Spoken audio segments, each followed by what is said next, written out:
Al Pacino isn't just an actor, he's a living legend. From The Godfather to Scarface, he's built a career that turned intensity into an art form. But even a legend has its legends. He actually told the audience he's going to come out as a character he's playing in a movie, and then he mentioned my name. Over the years, Pacino has opened up about the actors who inspired him most, those who shaped his craft, challenged his thinking, and reminded him what truth in acting really means. He was here, he occupied a space, and he was there. He wasn't off this way or that way. What's fascinating is that Pacino's list isn't just about fame or awards. It's about spirit, about people who lived and breathed their art. These are Al Pacino's favorite actors of all time. Starting at number 7, we have the great Marlon Brando. So I'm sitting there, and this movie comes on the waterfront, and I'm just... When Al Pacino talks about the actors who changed the movie industry, and even his life, one name always comes first: Marlon Brando. To Pacino, Brando wasn't just an actor, he was a revolution. Watching him on screen for the first time felt like witnessing something new. Brando didn't act the way anyone else did. He didn't chase perfection or try to look polished. He simply existed in the moment. I'm just locked because it had the great Kazan. Every pause, every quiet glance, every unpredictable move felt real. That raw honesty made Pacino realize that acting could be something deeper, something alive. So when Pacino landed the role of Michael Corleone in The Godfather and learned that he'd be sharing scenes with Brando, it was overwhelming. Here he was, a young actor still fighting for recognition, standing beside the man who redefined acting itself. But it's not working out that way because I keep thinking... But behind the glamour of that dream setup, there was tension. Studio executives didn't think Pacino was right for the role. They thought he was too quiet, too understated, and even considered replacing him. It was a make-or-break moment for his career, and that's where Marlon Brando stepped in. Pacino has often spoken about how generous Brando was, both as an actor and as a person. He didn't act like a superstar, he acted like a big brother. He saw Pacino's uncertainty and helped him steady himself when the pressure was crushing. Closest that I've ever seen to a genius, acting genius. He'd give him subtle advice, to slow down, to trust the silence, to let the stillness speak louder than words. On set, he gave Pacino confidence simply by believing in him. But he didn't stop there. He did even more for Al Pacino. When whispers of replacing him began to circulate like wildfire, Brando supported him and helped convince the studio that Pacino was the right choice. That kind of quiet loyalty stayed with Pacino forever. Because he had done it on stage and practiced it. Even beyond The Godfather, what Pacino admired most was Brando's independence. He didn't play Hollywood's game. He turned down roles, spoke his mind, and refused to let fame define him. To Pacino, that wasn't rebellion, it was strength. Decades later, Pacino still talks about Brando with deep respect, almost like a student remembering his favorite teacher. He says Brando changed the craft, but more importantly, he changed him. Because for Pacino, Brando wasn't just the greatest actor who ever lived, he was the man who taught him what greatness really means. Now, we are done with the great Marlon. Let's have a look at number 6, Gary Cooper. Assume that you are a very, very important Hollywood figure. When you dig into Al Pacino's reflections on cinematic legends, Gary Cooper is someone he brings up with respect. Not as a distant idol, but as a stepping stone for quiet strength. Pacino has publicly called Cooper a phenomenon, praising his ability to lift something ordinary into something dignified. I'm just waiting for a rocket to come so I can just... Pacino entered the movie industry after Cooper had died, but that didn't stop him from learning from the latter's performances. He watched High Noon, Mr. Deeds, and Sergeant York, seeing how Cooper could project so much by doing very little. Pacino admires that restraint, the way Cooper didn't need to fill the frame with gestures or volume. In an industry often dominated by flash, Cooper proved presence can come from stillness. It's in the air about Oscars, and so you get a little... That lesson resonated deeply with Pacino. Over time, he learned not always to push, but to lean into silence and let emotion breathe into a scene. He's said that Cooper's work taught him something about dignity, that the most powerful moments on screen don't always come from shouting, but from holding back. But Pacino's admiration for Cooper goes beyond performance. What truly impresses him is Cooper's integrity. Cooper carried himself with a kind of grounded decency. He He remained focused on the craft, avoided scandal, and never seemed to let fame distort who he was. In a world of ego and excess, Cooper remained steady and real as Etier. That mattered to Pacino. Cooper's influence, in a way, became a quiet echo in Pacino's own work. Behind the intensity of Michael Corleone or Tony Montana, there's always that undercurrent of calm control. That sense that power doesn't have to be loud to be felt. It's that blend of fire and stillness that makes Pacino's performances unforgettable, and he often credits actors like Cooper for shaping that balance. So for him, Cooper isn't just one of many heroes. He's a reminder. Strength doesn't always have to be loud. Sometimes it rides in silence, in restraint, in a gaze. Pacino sees, in Gary Cooper, the kind of presence he's always chased, quiet, honest, and undemonstrative, but impossible to ignore. Moving on, at number 5, we have Robert De Niro. Gray and I went up to like the 30-something floor of the Gulf and Western building with a kind of reel-to-reel recorder to... If there's one person who truly understands Al Pacino, not the movie star, but the man behind the fame, it's Robert De Niro. Their friendship stretches back decades, long before the red carpets and award speeches. Don't tell him. I know, a long time. We were young actors together. They came from the same city, walked the same New York streets, and fought their way through the same theater scene. Maybe that's why Pacino says their connection goes beyond acting. They just get each other. When Pacino first saw De Niro perform, it wasn't jealousy he felt, it was admiration. De Niro had this quiet, unshakable focus. He didn't try to impress. He just disappeared into his roles. Whether it was Taxi, Driver, Raging Bull, or Mean Streets, Pacino saw a man completely surrendered to his craft. We met each other in the 60s. That kind of discipline spoke to him. In a business full of noise and ego, De Niro was a reminder that real power often comes from silence and precision. Their careers became intertwined early on, especially with The Godfather Part 2. Even though they never shared a scene, Pacino said he felt De Niro's presence throughout the film. They were telling two sides of the same story, Michael Corleone and the young Vito, father and son. And somehow, that connection mirrored their own journey as actors. Different paths, same purpose. When heat finally brought them face to face, it wasn't just another crime movie. It was something amazing. Two forces that had been circling each other for years finally collided. Pacino later said that the magic of that scene wasn't in the dialogue, but in the understanding. An actor should aim to work from the unconscious.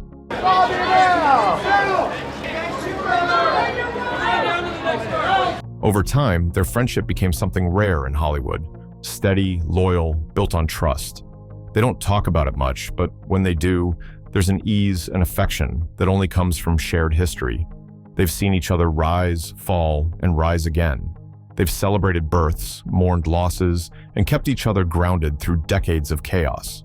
With Modi, we took a long time, but it just doesn't...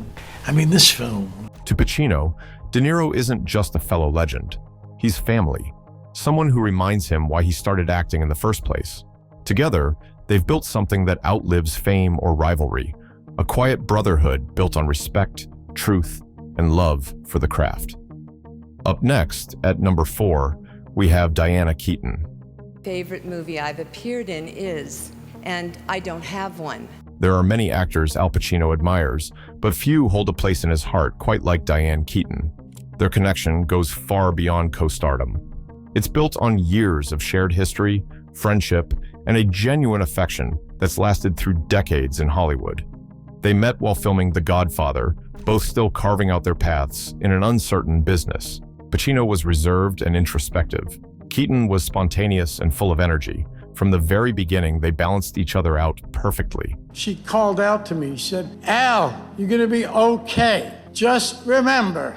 Pacino has often said that Keaton brought something rare to every set, a mix of humor, warmth, and unpredictability. She could walk into a tense scene and instantly make the room lighter. During the long and demanding shoot of The Godfather, when everyone felt the weight of expectation, Keaton's laughter and natural charm reminded him that acting didn't always have to be so heavy. She helped him loosen up, to find joy in the work again. Their chemistry, of course, was undeniable. The relationship that started on screen as Michael and Kay eventually turned into a real-life romance, though neither has ever tried to dramatize it. What truly lasted wasn't the romance, it was the friendship. Over the years, Pacino has spoken with deep admiration for her individuality, describing her as fearless, honest, and refreshingly herself. He loves that Keaton never tried to fit in with Hollywood's idea of who she should be. She always did things her own way, and that's something Pacino has always respected. They wanted me for the part. Francis Coppola wanted me. Working together across several films only strengthened that bond. Whether it was the raw intimacy of The Godfather Part 2 or their later collaborations, there was always a natural rhythm between them, a trust that can't be faked. Even decades later, when they share the same stage or speak about each other in interviews, the fondness is obvious. Pacino has said that Keaton helped him stay grounded during times when the fame and chaos felt overwhelming. She reminded him to laugh, to breathe, to stay human.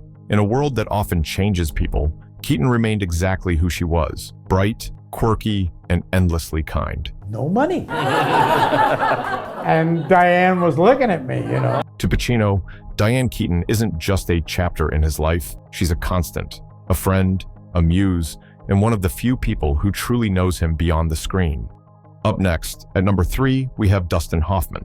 After he left, there was some controversy because one of the people there. Before Al Pacino became one of the most recognizable faces in film, he was just another struggling actor in New York, trying to survive on coffee and auditions. And in that same city, another young actor was chasing the same dream, Dustin Hoffman. Their paths crossed long before fame ever entered the picture, and that shared struggle built a quiet sense of kinship between them that never went away. Pacino has often talked about how Hoffman's rise changed everything for actors like him. When The Graduate hit in 1967, it broke every rule Hollywood had. Hoffman wasn't the typical leading man, not tall, not polished, not movie star handsome, yet there he was, carrying a blockbuster film on nothing but raw honesty and talent. For Pacino, who didn't fit the mold either, Hoffman's success was like a door swinging open. It proved that authenticity could win over appearance, that truth could outshine glamour. Even though their acting styles were completely different, Pacino always admired Hoffman's precision. Where Pacino's performances could be fiery and explosive, Hoffman's were measured, built carefully from the inside out. Pacino once said that watching Hoffman work was like seeing a craftsman in his element, someone who built emotion piece by piece until it felt inevitable. That discipline deeply impressed him. Their understanding between them grew from that mutual respect. They shared stories of their early years, cramped apartments, tiny theater gigs, endless rejections. Both knew what it meant to struggle, and both knew how to turn that struggle into art. Pacino often says there's a kind of honesty that comes only from hardship, and he saw that honesty in Hoffman. When they eventually worked in the same circles, their admiration only deepened. They weren't rivals, they were reflections. Two actors from the same generation who helped redefine what leading men could look like. And despite the comparisons that followed them through their careers, Pacino always spoke about Hoffman with affection, never competition. To Pacino, Dustin Hoffman represents courage, the courage to be different, to tell the truth even when it isn't pretty. In Hoffman, he saw a fellow artist who refused to compromise, someone who helped change Hollywood just by being himself. And that, Pacino believes, is what real greatness looks like. At number 2, we have John Cazale. Take it easy, he'd say to me. Calm down. He was there. When Al Pacino talks about John Cazale, it's never just about movies. It's about love, loyalty, and loss. Their friendship began long before The Godfather made them household names. Back in the 1960s, both were part of New York's small theater scene, performing in off-Broadway plays, taking odd jobs, and chasing roles wherever they could find them. They weren't living glamorous lives, just two passionate actors doing what they loved, even when the work didn't pay much. Pacino later said those years were some of the most meaningful of his life, because that's where he met people like John. John was there. He was here. He occupied a space, and he was there. From the moment they met, Pacino saw something special in him. Cazale had this rare stillness, a quiet depth that made you listen without him saying much. He wasn't loud or showy, but when he walked into a scene, everything shifted. Pacino once reflected that being around John was like taking a masterclass in truth. Not the kind you learn in acting school, but the kind you learn from watching someone live their art. When they reunited on The Godfather, that connection became magical. Playing brothers on screen only deepened what they already had in real life. You can feel it in every moment between Michael and Fredo. The tension, the love, the heartbreak. He was like my older brother. Pacino didn't have to fake any of it. To him, Cazale really was like an older brother. Someone he looked up to, someone who believed in him when he doubted himself. In those early years, when Pacino was still finding his footing, John was the one who grounded him. He taught him to slow down, to listen, to let silence do the heavy lifting. Cazale's approach to acting was unlike anyone Pacino had ever seen. He treated it like a craft, not a competition. He never chased fame or validation. He just wanted honesty. Pacino said everyone who worked with John came out better for it because he set a quiet standard you couldn't ignore. John was the actor who became, I've done a lot of work with John, so. Then came the heartbreak. When Cazale was diagnosed with cancer during The Deer Hunter, Pacino stayed close, refusing to let him face it alone. He described those months as some of the hardest of his life, watching someone he loved fade away while still giving everything he had to the work. Even decades later, Pacino's voice softens when John's name comes up. He says he learned more from Cazale than from anyone else, not just about acting, but about grace, patience, and humility. To Pacino, John wasn't just a friend or a co-star. He was a brother, a guide, and a piece of his soul that he carries with him to this day. Finally, at number 1, we have Gene Hackman. Pacino and I were up in San Francisco. Maybe we'd try to get into the characters, the bums. Before Scarecrow began filming in the early 1970s, Al Pacino and Gene Hackman took to the streets of California, not as stars, but as drifters. They wanted to understand the world their characters came from. Two down-on-their-luck men traveling across America, searching for purpose. They talked to strangers, slept in cheap motels, and wandered through small towns. For Pacino, that time with Hackman wasn't just research, it was revelation. He got to see what made Hackman the kind of actor he'd always admired: committed, fearless, and completely devoted to the truth of a story. I said to Al, maybe we go to the Salvation Army and see if there's a soup kitchen or something. I asked the guy where it was, and Pacino has often said that Hackman's strength lies in his honesty. There's nothing fake or theatrical about him. Every word, every gesture feels earned. In Scarecrow, Hackman didn't act like a man broken by life. He was that man. Pacino loved that. He once described Hackman's work as completely free of vanity, which might be the highest compliment you can give an actor. Hackman didn't care about looking cool or sounding clever. He cared about being real.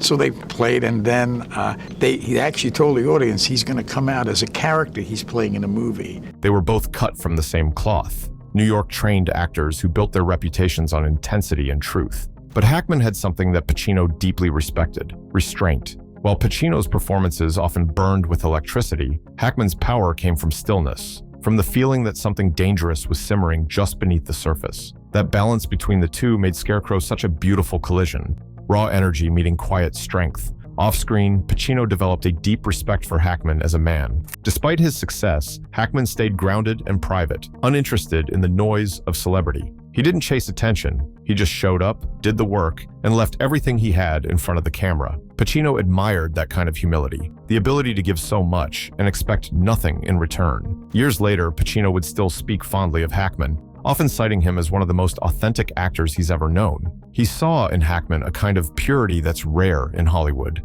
the commitment to the craft above all else. To Pacino, Gene Hackman wasn't just a co-star. He was a reminder of what acting was supposed to be about: honesty, dedication, and heart. Two men on the road chasing a story and finding truth in the most ordinary places. And there you have it, Al Pacino's favorite actors, from people who shaped his career to the ones who influenced his acting method. From Brando's wisdom to Cazale's quiet truth, each one left a mark that never faded. Together, they shaped the legend we know today, proving that every great artist stands on the shoulders of those who came before. Don't forget to like, share, and subscribe. Thanks for watching.